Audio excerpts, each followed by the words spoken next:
Hello दोस्तों, स्वागत है आपका मेरे यूट्यूब चैनल आर्ट अड्डा में।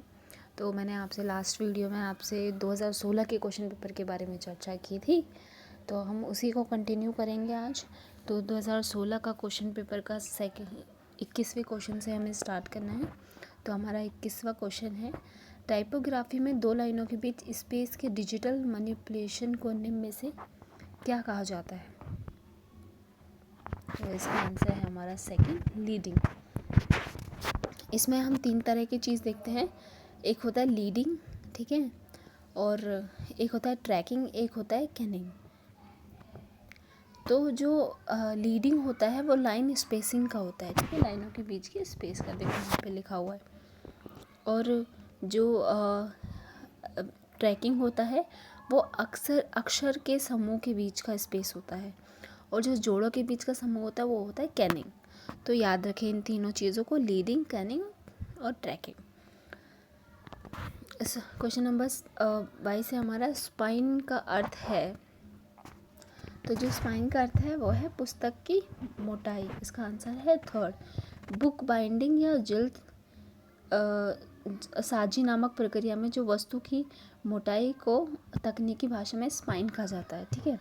तो जो मोटा होता है उसको स्पाइन कहा जाता है। क्वेश्चन नंबर हमारा 23वां, तो 23, निम्न में से किस तत्व का संबंध डिजिटल स्कैनर से है?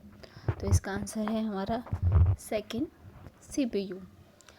सीपीयू, सॉरी, इसका आंसर है हमारा, ये गलत है, इसका आंसर है हमारा 1, सीसीडी।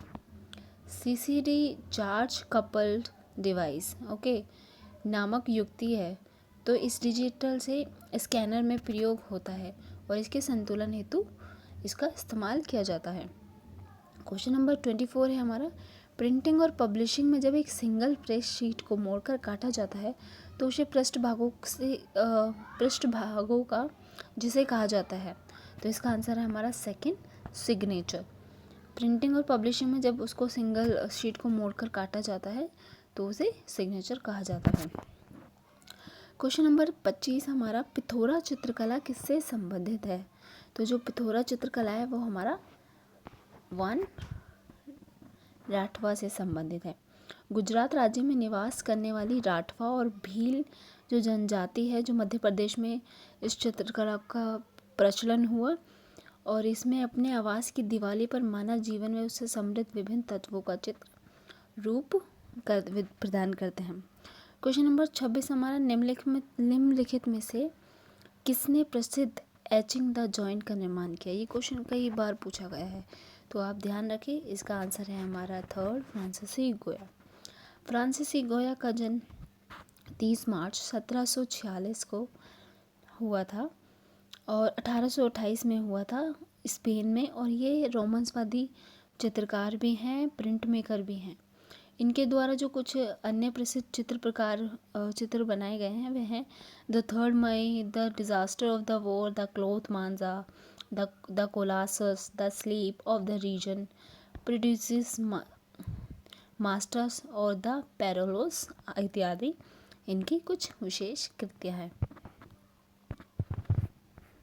नेक्स्ट क्वेश्चन पे हम आते हैं। क्वेश्चन नंबर 27 है हमारा। क्वेश्चन नंबर 27, निम्न में से किसे पोर्ट्रेट चित्रकार के रूप में जाना जाता है?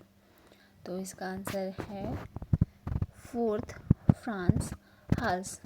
इनका जन्म 1852 में हुआ। ये डच के हैं और गोल्डन एज के प्रसिद्ध पोर्ट्रेट चित्रकार हैं।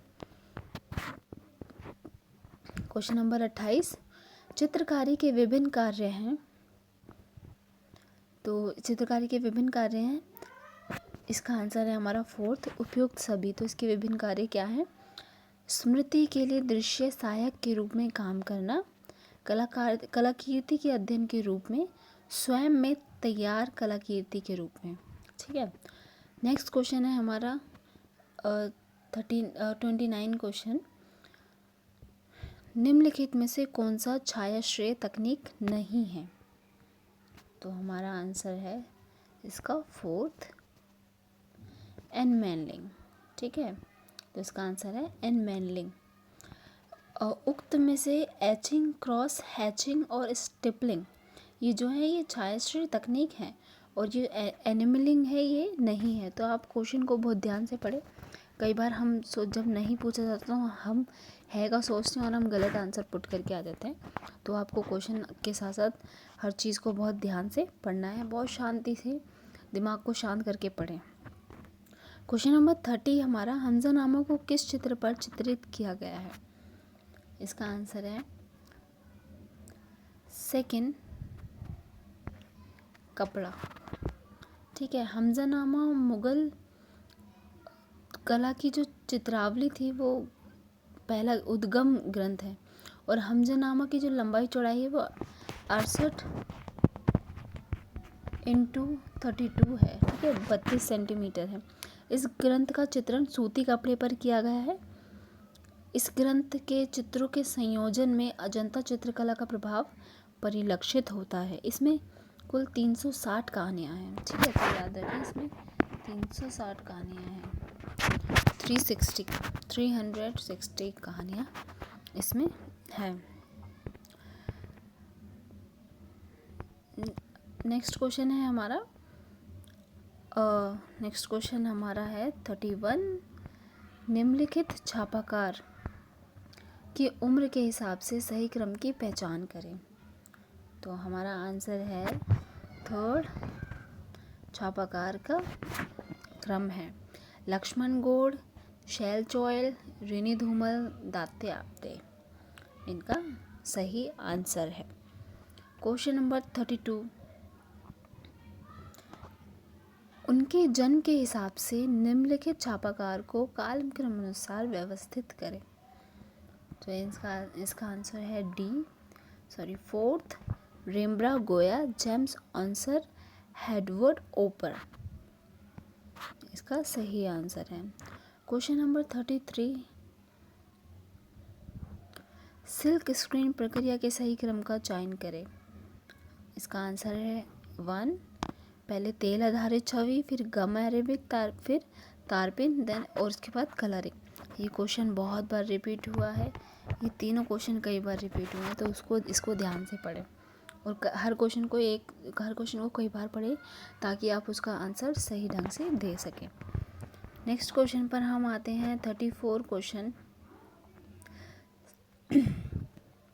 सही कालक्रम का चयन करें। तो इसका आंसर है थर्ड, वेराशियो का डेविड। जी, ये आपको सबको पता होगा, वेराशियो का डेविड ये हमारा प्री रेनेसेंस है, उसके बाद हमारा आफ्टर रेनेसेंस आता है, देन बरोक आता है, उसके बाद हमारा ये मार्शा का तो कोई नहीं जानता होगा, पर ये क्वेश्चन भी कई बार रिपीट हुआ है। तो जो हमारा आंसर है वो थर्ड है, पहले वेराकियो का डेविड, फिर माइकलोएंजेलो का डेविड, फिर बर्निनी का डेविड, और फिर मार्शिया का डेविड। सही आंसर इज थर्ड। मूर्तियों का सही काल क्रमानुसार चुनिए। ठीक है, तो हम इसका आंसर है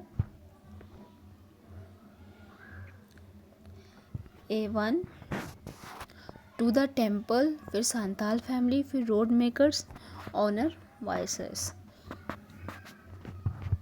मैं इसका बता दूं, जो टोक्यो का डेविड है ये सिर्फ कांस्य से बना है, वैक्यो का डेविड ये सिर्फ कांस्य से बना है। ये 14वीं शताब्दी में बना, याद रखें ये 14वीं शताब्दी में बना। माइकलोएंजेलो का डेविड संगमरमर का है, और बर्निनी का डेविड भी संगमरमर का है। तो हम इसको इस हिसाब से याद कर सकते हैं, ये 14वीं में बना, ये 15वीं में बना, ये 16वीं शताब्दी में बना बर्निनी का डेविड। और ये जो मार्शिया का डेविड आता है ये हमारा 20वीं सेंचुरी में आता है, मतलब आधुनिक समय, मॉडर्न समय आता है। तो इस चीज़ का ध्यान रखें, इस तरह से आपको याद करने में इजी होगा। क्वेश्चन नंबर 36 पे हमारा ये क्वेश्चन भी बहुत बार रिपीट हुआ है, इसको ढंग से पढ़ के जाए, अच्छे से पढ़ के जाए, ताकि आपका एक भी मार्क्स छूटे ना। मंदिरों के सही कालक्रम अनुसार का चयन करें। इसका आंसर है सेकंड, सांची मंदिर। जी हाँ, सांची मंदिर पहले बनाया गया था, फिर मार्तंड सूर्य मंदिर फेमस मंदिर, फिर खजुराहो का मंदिर, ठीक है, फिर उसके बाद कोणार्क सूर्य मंदिर है। क्वेश्चन नंबर 37 पे आते हैं हम। Question number 37,